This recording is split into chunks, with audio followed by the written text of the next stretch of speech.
Dear student, अस्सलाम वालेकुम वरहमतुल्लाहि वबरकातुहू। 7वें चैप्टर में हम पहले इसके 5 हिस्से देख चुके हैं।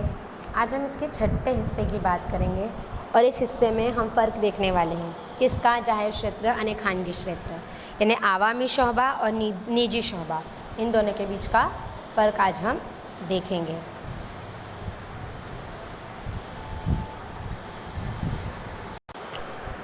अभी जो हमारा फ़र्क है, इसका पहला टॉपिक क्या है? मालिकी, यानी आवामी शोबे में मालिक कौन होता है और निजी शोबे में मालिक कौन होता है।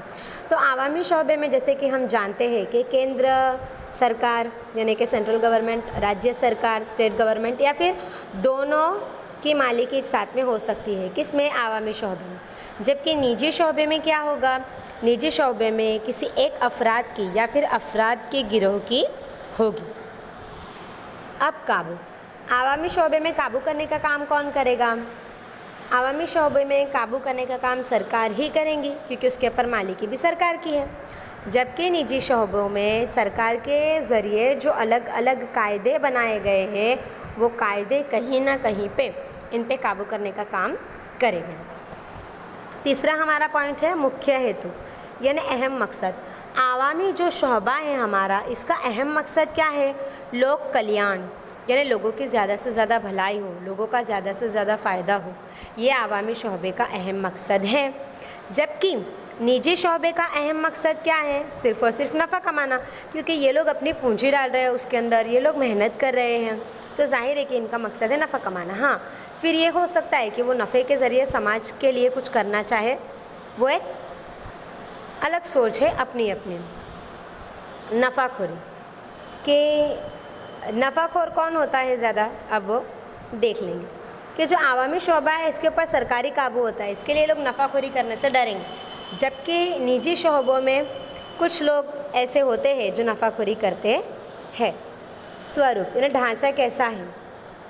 देखो, आवामी शोबे में किस किस का शुमार होगा? सरकारी खातों का, जाहिर निगम और सरकारी कंपनियों का। जबकि निजी शोबे में जैसे कि हमने देखा, वैयक्तिक मालिकी यानी किसी एक अफराद की मालिकी होंगी, उसमें भागीदारी यानी दो अफराद मिलकर पार्टनरशिप में बिजनेस करते हो। हिंदू अविभक्त कुटुंब, जैसे हमने देखा कि हिंदू जुड़ा हुआ ख़ानदान। सहकारी मंडली, कोऑपरेटिव लिमिटेड, जैसे हमने देखा। जॉइंट स्टॉक कंपनी, ये सब निजी शोबे के एग्जाम्पल हैं। अब हम क्या देखेंगे? अब हम देखेंगे वैश्विक साहसों। वैश्विक साहसों यानी क्या? वैश्विक साहसों यानी ग्लोबल एंटरप्राइज।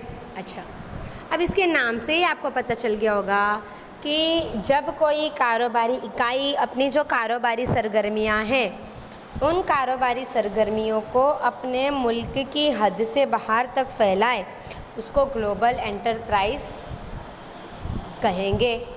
उसके नाम से ही पता चल गया ना कि वो अपने मुल्क से ज़्यादा हद में फैला हुआ है, इसके लिए उसको वैश्विक साहस हो यानी ग्लोबल एंटरप्राइज कहेंगे।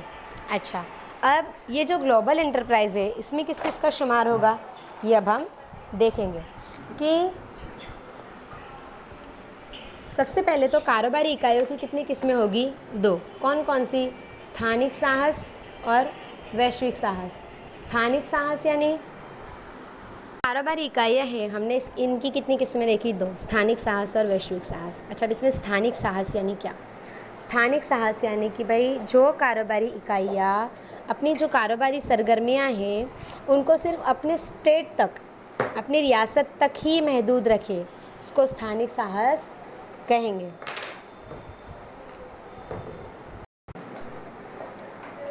जबकि वैश्विक साहस में हमने सबसे पहले तो उसकी तारीफ़ में क्या देखा था कि ये हमारे मुल्क की हद से बाहर यानी दूसरे मुल्कों में भी फैले हुए हैं, इसलिए इनको ग्लोबल एंटरप्राइज कहते हैं। अब हमारे मन में ये सवाल होगा कि जो स्थानिक बाज़ार थे यानी ये जो हमारे लोकल मार्केट थी, क्या ये आगे चलकर ग्लोबल एंटरप्राइज बन सकती हैं? तो इसका जवाब होगा कि बिल्कुल, बल्कि ये कह सकते हैं कि 99% जब हमारी ये जो लोकल मार्केट होती है, इनकी तरक्कियाँ होती हैं, तभी ये ग्लोबल एंटरप्राइज में तब्दील होते हैं धीरे धीरे। अब इसकी खुसूसियात क्या क्या हैं? तो इसकी सबसे पहली खुसूसियात है एक करता વધુ देशों में धंधो, यानी एक से ज़्यादा मुल्कों में कारोबार। कि जो ग्लोबल एंटरप्राइज़ है इनके कारोबार सिर्फ एक मुल्क तक महदूद नहीं होते, बल्कि एक से ज़्यादा मुल्क तक फैले हुए होते हैं। प्राधान्य यानी अहमियत, कि जो ग्लोबल एंटरप्राइजेस होती है ये किसको अहमियत देते हैं? ये रोकाण, उत्पादन અને વહેંચણી यानी कि पूंजी को, पैदावार को, और अपनी जो पैदावारी सामान है, अपनी जो प्रोडक्ट है उसको कैसे तकसीम करना है, यानी उसको कहाँ कहाँ तक कौन कौन से मुल्क में भेजना है, ये ग्लोबल एंटरप्राइज में तय होगा। फिर कद અને વેચાણ, यानी अपनी जो कारोबारी इकाई है उसका कद कितना रखना है, और वेचाण यानी सेलिंग कहाँ तक रखनी है, क्योंकि ये तो ग्लोबल है, इनको तो कोई हद बीच में नहीं आती। जबकि स्थानिक साहस में ये हुदूद देखने को मिलेगा, उसमें आप सिर्फ अपनी रियासत के अंदर ही ये कारोबार कर सकते हो। आर्थिक सद्धरता यानी कि इक्तिसादी तौर पर मजबूत होना, कि जो वैश्विक साहस है, जो ग्लोबल एंटरप्राइजेज़ है, ये इक्तिसादी तौर पर कैसे होने चाहिए? मजबूत होने चाहिए, कि ये कम से कम नफ़े पर भी बाज़ार में खुद का डेवलपमेंट कर सके, खुद की तरक्की कर सके, ये इतने सद्धर, इतने मजबूत होने चाहिए। यह ज़रूरत अगर आती है और अगर इन्हें नुकसान भी होता है तो उस नुकसान के बावजूद भी ये मार्केट में खड़े रहे, मार्केट में टिके रहे, इतनी इनमें कैपेबिलिटी होनी चाहिए। उसके बाद है राजकीय वर्चस्व, यानी सियासी तौर पर इनको कोई प्रॉब्लम्स आती हैं तो हाँ आती है। क्यों आती है? क्योंकि ये इक्तिसादी तौर पर क्या है, बहुत मजबूत है, तो इन्हें सियासी दिक्कतें भी, परेशानियां भी पेश आती हैं। फिर वफ़ादारी, ग्लोबल एंटरप्राइज अगर आप दुनिया में अपने बिज़नेस को चला रहे हो तो सबसे पहली जो खुसूसियत आपके अंदर होनी चाहिए वो होनी चाहिए वफ़ादारी। क्यों वफ़ादारी होनी चाहिए? क्योंकि आप सिर्फ वहाँ पर अपनी प्रोडक्ट को या अपने सामान को या खुद को रिप्रेजेंट नहीं कर रहे हो, वहाँ पे आप कहीं ना कहीं पे अपनी पूरी कंट्री को, अपने पूरे मुल्क को रिप्रेजेंट कर रहे हो। तो जाहिर है कि जब हम इतने बड़े लेवल पर हैं और अगर हम हमारे मुल्क को रिप्रेजेंट कर रहे हैं तो जाहिर है कि हमारा मुल्क कैसा है, वफ़ादार है। तो जब हम हमारे मुल्क को रिप्रेजेंट करेंगे तो हम भी अपनी वफ़ादारी बताएंगे। इसके बाद आता है आर्थिक रीते सद्धर देशों में उद्भव। जो ग्लोबल एंटरप्राइजेस ये कहाँ फैलाते हैं अपनी पांखें, ये कहाँ पे जाना पसंद करते हैं? ये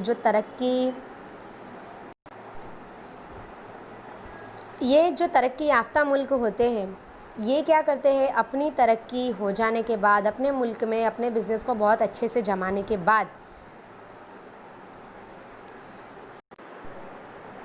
फिर ये धीरे रहकर जो अपना बिज़नेस है इसको तरक्की पजीर मुल्कों में फैलाने की कोशिश करते हैं।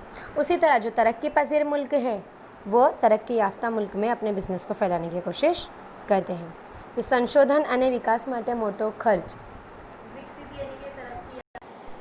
अभी जो ग्लोबल एंटरप्राइजेस होती है ना, ये नई नई तहकीक करने के लिए अपनी तरक्की हो, यानी मीन्स कि अपनी कंपनी की भी तरक्की हो, प्लस उनके जो मुलाजिम हैं वो भी ज़्यादा नई से नई चीज़ें सीखें, इसके लिए हमेशा कोशिश करते रहते हैं। और इसके लिए उन्हें अगर इन्वेस्ट करना पड़े, ज़्यादा खर्च करना पड़े तो ये लोग देखते नहीं हैं।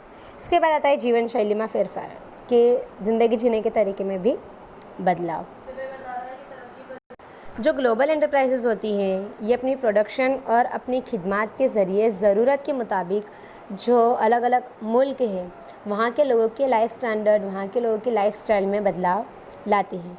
और ऐसे बदलाव की शुरुआत कहाँ से होती है? जो ज़रूरत की चीज़ें होती है, जैसे कि कपड़े हैं, खाना है, यहाँ से स्टार्ट होता है।